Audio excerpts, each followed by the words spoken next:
안녕하세요. 오늘은 4단원 우리 몸의 구조와 기능 첫 번째 시간입니다. 과학책 76쪽에서 81쪽 우리 몸은 어떻게 움직일까요에 대해서 함께 공부하겠습니다.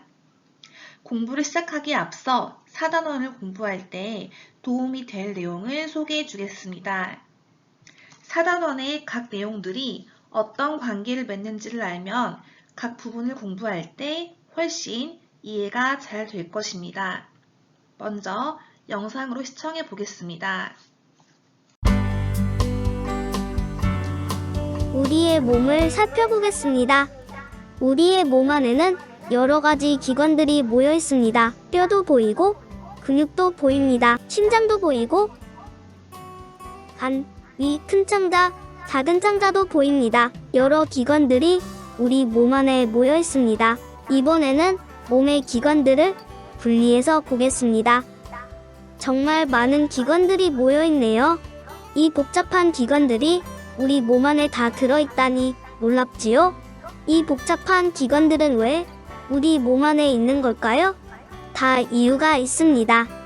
이 많은 기관들이 왜 필요한지 하나씩 살펴볼까요? 온 몸에 신경계가 뻗어 있습니다. 뇌와 척수, 신경 조직입니다. 아픔을 느끼게도 하고 온몸을 움직이게 하고 생각합니다. 신경 조직이 다치면 우리는 전혀 움직일 수 없어요. 우리 몸의 지휘본부인 셈입니다. 등 쪽에 배설기관이 있습니다. 콩팥과 방광이에요. 몸에 노폐물을 걸러주고 그걸 몸 밖으로 내보내줘. 한마디로 몸의 청소부예요. 몸을 깨끗하게 만들어줍니다. 가슴 부위에 호흡기관이 있습니다. 허파와 기관, 기관지예요. 숨을 쉬게 한답니다. 온몸에 순환기관이 뻗어 있습니다. 심장과 혈관이에요. 피를 돌게 해요. 피를 통해 영양분과 산소가 온몸으로 배달되죠.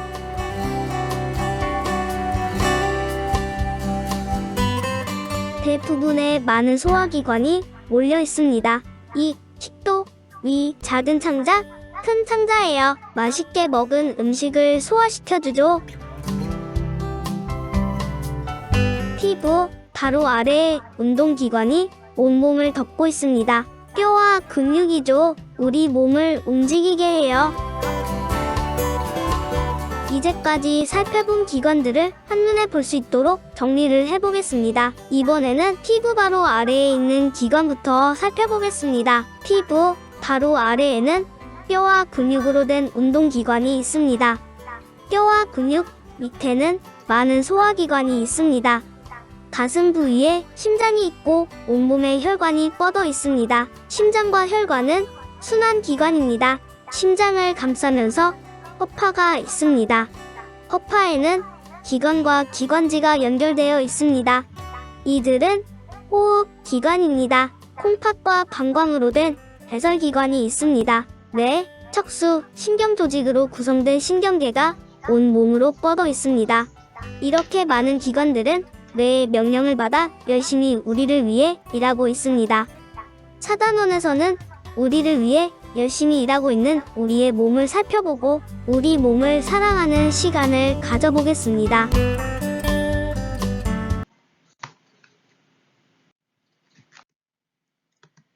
자, 그러면은 오늘 배울 내용을 영상으로 다시 한번 시청해 보겠습니다. 자, 이번에는 운동기관에 대한 EBS 영상입니다. 운동기관의 생김새와 하는 일을 알아보아요.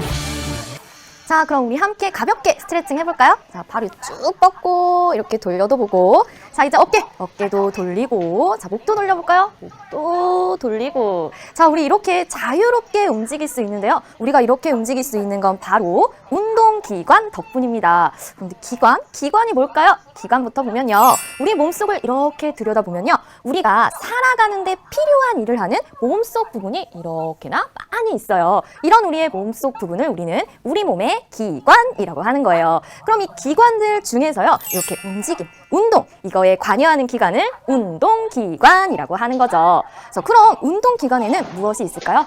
운동, 움직임 하면 떠오르는 게 무엇인가요? 바로 뼈가 있죠? 뼈가 운동기관에 해당합니다. 뼈만 있나요? 뼈를 둘러싸고 있는 이 근육도 있잖아요. 뼈와 근육이 운동기관에 해당해요. 자, 근데 우리 친구들 우리 몸에요. 뼈가 총 몇 개 있는지 알고 있나요? 바로 206개나 있어요. 굉장히 많죠. 우리 몸의 뼈는요 굉장히 다양하고 그 생김새, 종류에 따라서 하는 일이 다른데요. 자, 그럼 우리 뼈를 좀 살펴보도록 할게요. 자, 먼저 여기 머리뼈부터 살펴보겠습니다. 머리뼈 한번 만져보세요. 어떤 모양이죠? 바가지 같죠? 네, 이렇게 둥근 모양으로 생겼어요. 자, 그럼 이번에는요 여기 이렇게 길게 이렇게 돼 있는데요. 바로 척추뼈입니다. 이 등을 만져보면 뭔가 이렇게 탁탁한 것이 기둥처럼 딱 있는데요. 이게 바로 척추뼈예요. 이 척추뼈는요 짧은 뼈가 차곡차곡 이어져서 기둥을 이루고 있는데요. 목뼈, 등뼈, 허리뼈, 엉치뼈, 꼬리뼈까지 쭉 이어져 있습니다. 자, 그럼 이번에는요 여기 이렇게 있는 뼈인데요. 이 뼈는 바로 갈비뼈죠. 갈비뼈 이렇게 생겼어요. 휘어져 있고요. 좌우로 둥글게 연결되어서 공간을 만드는데요. 이 공간에는요 심장, 폐와 같은 아주 중요한 부분들이 있어서 보호를 받고 있습니다. 그럼 이번에는요 여기 팔뼈 가볼까요? 팔뼈는요 길죠. 길게 생겼고요. 이 아래쪽을 보면 아래쪽에는 이렇게 긴 뼈가 2개로 이루어져 있는 걸 볼 수 있습니다. 자, 그럼 이번에는 여기 다리 쪽으로 가볼까요? 자, 다리뼈는요 팔뼈보다 길고 두꺼워요. 팔뼈처럼 아래쪽은요 이렇게 긴 뼈 2개로 이루어져 있는 걸 볼 수 있습니다. 자, 이렇게 우리 뼈의 생김새를 살펴보다 보니까요, 아, 뼈는 이런 일을 하는구나 라는 것도 정리가 되지 않나요? 자, 뼈가 하는 일은요, 먼저 첫째, 우리 몸의 형태를 만들어줍니다. 뼈가 없다면 우리 막 흐물흐물할지도 몰라요. 자, 그리고 두 번째, 척추뼈처럼요 우리 몸을 지지해주는 역할을 하고 있죠. 자, 그리고요 갈비뼈나 머리뼈처럼 심장, 폐, 뇌와 같은 우리 몸의 중요한 부분을 보호해주는 역할도 하고 있습니다. 뼈 굉장히 중요한 역할을 하고 있죠. 자, 그렇다면 이번에는요 이 근육을 한번 살펴보도록 할 거예요. 자, 지금도 근육 좀 있나요? 자, 근육은요 아주 단단한 고무줄 다발이라고 생각하면 돼요. 고무줄은 어떤 성질이 있죠? 늘어났다가 줄어들었다가 하잖아요. 이 근육도 마찬가지로 길이가 줄어들거나 늘어납니다. 이렇게 길이가 변하면서요 뼈를 움직이게 하는 역할을 하고 있어요. 뭐 이상하다고요, 평소? 아, 뼈가 스스로 움직여가지고 우리 몸이 움직이는 거지 어떻게 근육이 뼈를 움직이게 하냐고요? 대부분의 친구들이요 뼈는 스스로 움직인다 이렇게 생각을 하는데요. 사실은 근육이 뼈에 작용을 해서 우리가 움직일 수 있는 겁니다. 정말 그런지 이거 궁금하잖아요. 그래서 뼈와 근육 모양을 만들어서 그 원리를 알아볼 텐데요. 그러기 위해서는 이 운동기관인 뼈와 근육의 역할을 하는 걸 준비해야 하죠. 자, 그래서 뼈의 역할을 하는 건 납작한 빨대, 그리고 근육의 역할을 하는 건 비닐봉지를 이용할 거예요. 이 비닐봉지에 바람을 불어 넣었다가 빼면서 이 비닐봉지의 길이가 어떻게 변하는지, 또 길이가 변하면서 이 납작한 빨대가 어떻게 움직이는지 관찰해 보자고요.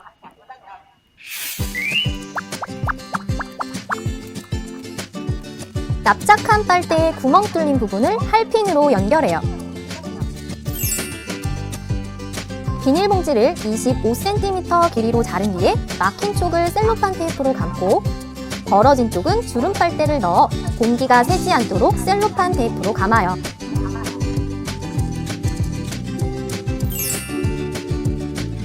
납작한 빨대 끝부분과 주름 빨대를 감은 비닐봉지의 끝부분을 맞춘 뒤에 비닐봉지의 양쪽 끝을 셀로판 테이프로 감아 납작한 빨대에 고정합니다. 주름 빨대를 짧게 자르고 손그림을 납작한 빨대에 붙여요. 뼈와 근육 모형에 바람을 불어넣기 전과 불어넣은 후에 비닐봉지 길이를 측정하고 손그림의 움직임을 살펴봐요. 바람을 불어넣으니 비닐봉지의 길이가 줄어들며 빨대가 구부러지네요. 근육이 뼈에 어떻게 작용하는지 알아보기 실험 정리해 보도록 할게요. 자, 먼저 우리는요 바람을 불어넣기 전과 바람을 불어넣은 후에 비닐봉지의 길이를 비교해 보았는데요. 불어넣기 전보다 불어넣은 후에 비닐봉지의 길이가 더 어떻게 됐나요? 짧아졌습니다. 그건요 바람을 불어넣으면 비닐봉지가 부풀어 오르면서 비닐봉지의 길이가 줄어들어 납작한 빨대가 구부러지게 되는 거였죠. 여기서 비닐봉지는 바로 근육의 역할을 했고요. 납작한 빨대는 뼈의 역할을 했잖아요. 그러니까 이 실험을 우리 운동기간에 적용시켜 보면요. 무엇이? 근육이 줄어들면 무엇이?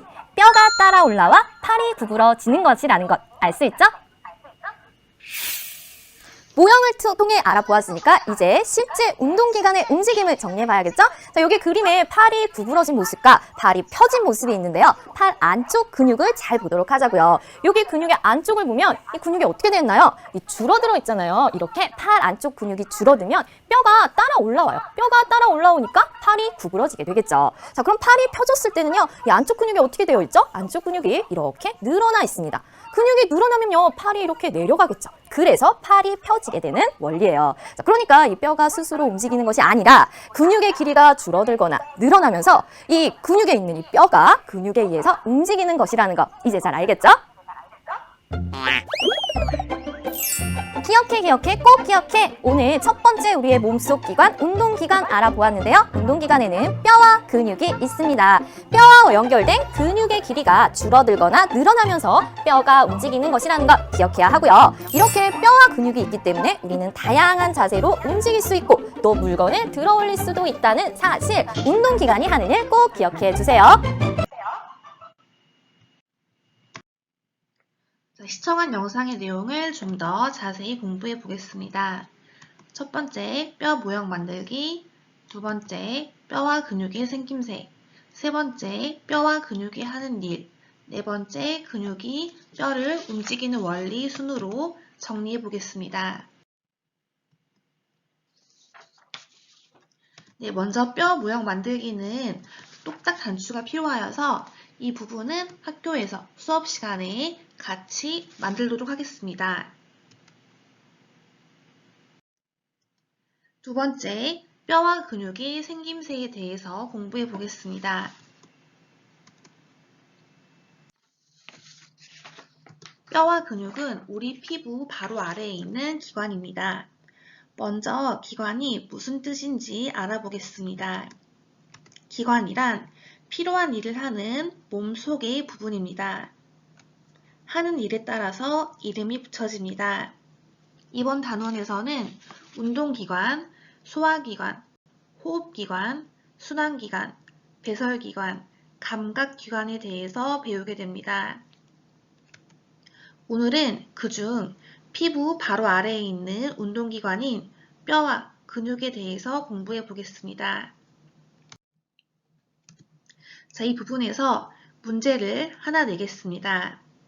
다음 중 우리가 운동을 할 수 있게 하는 몸속 기관은 어느 것일까요? 1번 운동기관, 2번 호흡기관, 3번 순환기관, 4번 소화기관 중에서 운동을 할 수 있게 하는 기관을 골라보세요. 이 문제는 함정이 있는 문제입니다.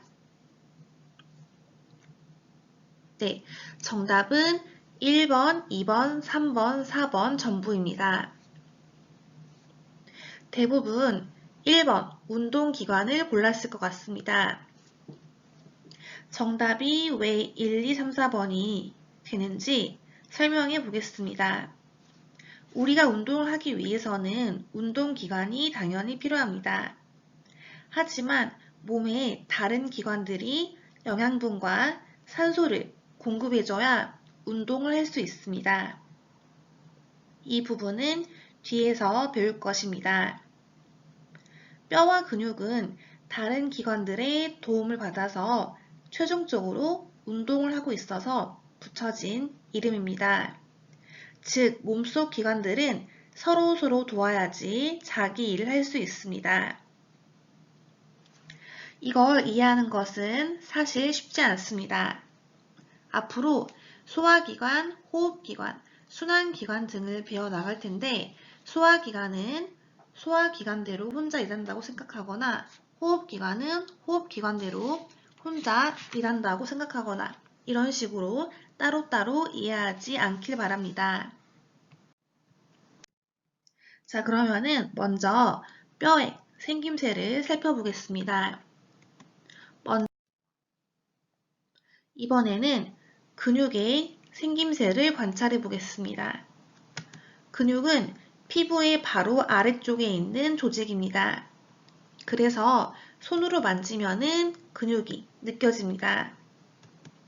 단단한 근육도 있고 물렁물렁 부드러운 근육도 있습니다. 뼈 주변을 둘러싸고 있으며 뼈에 연결되어 있습니다. 근육은 항상 뼈와 함께 있습니다. 여러분이 고깃집에서 갈비뼈를 뜯을 때를 생각해 보세요. 물론 동물의 뼈이지만 인간과 마찬가지로 갈비뼈가 근육에 둘러싸여 있습니다. 자, 근육은 이런 식으로 항상 뼈와 함께 있습니다. 우리 몸에는 다양한 뼈와 근육이 함께 있습니다. 여러 개의 다양한 뼈들 덕분에 우리는 다양한 동작을 할 수 있습니다. 만일 뼈가 여러 조각으로 나누어져 있지 않고 한 조각만으로 되어 있다면 전혀 움직일 수 없을 것입니다.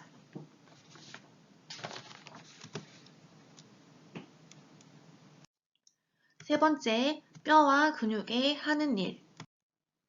뼈와 근육이 하는 일을 정리해 보겠습니다. 뼈는 몸의 형태를 만들어줍니다. 키가 큰 사람, 다리가 긴 사람, 어깨가 딱 벌어진 사람은 바로 뼈의 모양이 그렇게 생겨서 그런 체형이 된 것입니다. 다리뼈가 길면 다리가 긴 사람이 되고 어깨뼈가 크면 어깨가 딱 벌어진 사람이 됩니다. 뼈는 우리 몸의 형태를 만들어줍니다. 두 번째로 뼈는 몸을 지지합니다. 우리가 설 수 있는 것은 뼈가 있기 때문입니다. 뼈가 부러지면 설 수 없겠죠? 세 번째로 뼈는 내부 기관을 보호합니다. 아주 중요한 부분입니다. 뇌나 허파, 심장은 정말 말랑말랑합니다. 굉장히 약해서 조금만 힘을 줘서 건드리면 터질 수 있습니다. 하지만 뼈가 있기 때문에 우리는 부딪히거나 넘어질 때 이런 장기들이 상하지 않게 됩니다. 뼈가 없었다면 정말 큰일 날 뻔했습니다. 근육은 한마디로 우리 몸을 움직일 수 있게 합니다. 자, 문제를 내보겠습니다. 뼈는 스스로 움직일 수 있을까요? 네, 정답은 아닙니다. 근육이 뼈를 움직이게 하는 것입니다. 뼈는 스스로 움직이지 못합니다. 그렇다면 근육은 어떻게 뼈를 움직이게 하는지 궁금해지죠? 살펴보겠습니다. 네 번째, 근육이 뼈를 움직이는 원리. 근육이 뼈를 움직이는 원리는 간단합니다. 근육이 늘어났다, 줄어들었다 하면서 뼈가 움직입니다. 이것을 실험을 통해서 확인해 보겠습니다. 뼈와 근육 모형을 만들어서 관찰해 보면 간단하게 확인해 볼 수 있습니다. 자, 뼈와 근육 모형이 어떻게 움직이는지 변화 모습을 살펴보겠습니다. 바람을 불어넣기 전에는 팔이 펴져 있다가 바람을 불어넣으면 팔이 구부러집니다. 비닐봉지가 부풀면서 비닐봉지의 길이가 줄어들게 되니 빨대를 잡아당기게 됩니다. 자, 그래서 빨대가 구부러진 것입니다. 이 간단한 실험을 통해서 팔이 어떻게 구부러지고 펴지는지 알 수 있습니다. 팔 안쪽 근육이 줄어들면서 뼈가 따라 올라와서 팔이 구부러집니다. 팔 안쪽 근육이 늘어나면 어떻게 될까요? 네, 뼈가 따라 내려가서 팔이 펴집니다. 이렇게 근육이 줄어들었다, 늘어났다 하면서 팔을 구부렸다, 폈다 하는 것입니다. 자, 오늘 배운 내용을 정리해 보겠습니다. 오늘은 우리 몸의 운동기관인 뼈와 근육에 대해서 공부했습니다. 뼈는 우리 몸의 형태를 만들고 몸을 지지하고 내부 기관을 보호합니다. 근육은 뼈를 움직이게 합니다. 근육이 줄어들면 뼈가 구부러지고 늘어나면 펴집니다. 우리 몸을 구성하는 뼈와 근육은 다양한 생김새를 가지고 있습니다. 그럼 오늘 배운 내용을 실험 관찰 40쪽에 정리해 보겠습니다. 자, 1번 문제입니다. 인체 골격 모형을 보면서 우리 몸의 뼈를 찾아보고 특징을 써보세요. 자, 머리뼈는 바가지 모양으로 둥근 모양입니다. 척추뼈는 짧은 뼈가 이어져 있고 기둥 모양을 이루고 있습니다. 갈비뼈는 휘어져 있고 좌우로 둥글게 연결되어서 공간을 만들고 있습니다. 팔뼈는 길이가 길고 아래쪽에 있는 뼈는 긴 뼈 2개로 이루어져 있습니다. 다리뼈는 팔뼈보다 더 길고 두껍습니다. 그리고 팔뼈와 마찬가지로 아래쪽 뼈는 긴 뼈 2개로 이루어져 있습니다. 2번 문제입니다. 뼈와 근육 모형에 바람을 불어넣기 전과 불어넣은 후에 비닐봉지 길이를 측정해 써보세요. 바람을 불어넣기 전에는 20cm였고 바람을 불어넣은 후에는 더 짧아진 17cm가 되었습니다. 숫자보다 중요한 것은 바람을 불어넣은 후에는 비닐봉지의 길이, 즉 근육의 길이가 줄어든다는 것을 이해하는 것입니다. 다음 생각해 볼까요? 문제입니다. 팔이 어떻게 구부러지고 펴지는지 설명해 보세요. 팔 안쪽의 근육이 길이가 줄어들면 뼈가 따라 올라와서 우리가 겉으로 보기에는 팔이 구부러진 것처럼 보입니다. 반대로 팔 안쪽 근육이 늘어나면 뼈가 따라 내려가서 우리가 보기에는 팔이 펴진 것처럼 보입니다. 자, 오늘 숙제는 실험 관찰 40쪽을 풀고 사진을 찍어서 과학 과제방에 올려주세요. 자, 모두 수고하셨습니다.